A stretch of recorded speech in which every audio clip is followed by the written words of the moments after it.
According to critics, that the new national security law would erode Hong Kong's autonomy and therefore undermine the business environment here. What's your response? I do not agree. To the contrary, the national security law legislation in Hong Kong will help sustain this city's safety environment and return the city back to political and social stability.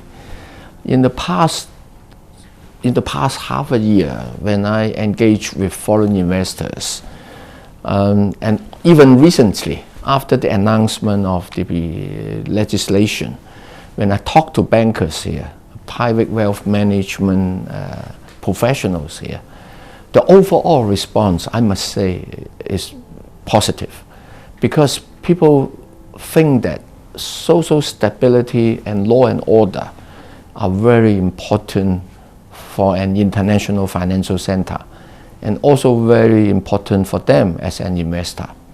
President Donald Trump has threatened to cancel the special trade status of Hong Kong, right? What would such actions entail, and how does the Hong Kong government plan to handle this? Actually, U.S. has very substantial business interests in Hong Kong. So I would urge them in contemplating any action against Hong Kong to evaluate not just the impact on Hong Kong, but also the impact on themselves. In terms of trade, U.S. has been registering successive surplus year over years with Hong Kong.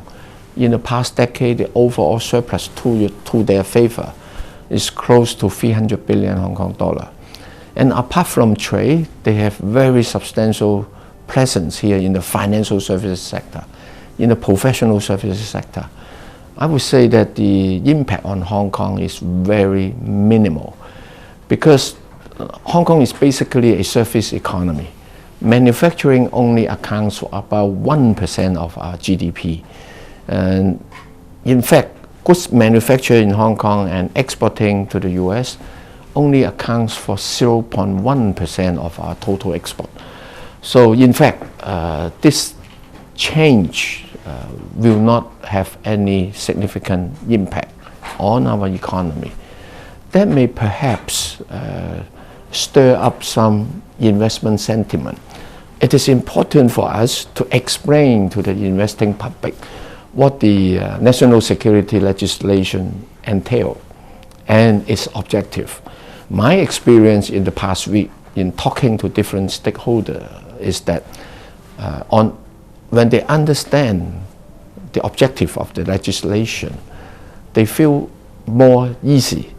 And although they are waiting for the details to be announced, but overall they see the need to have this legislation for Hong Kong in order to return Hong Kong to a safety society with social stability.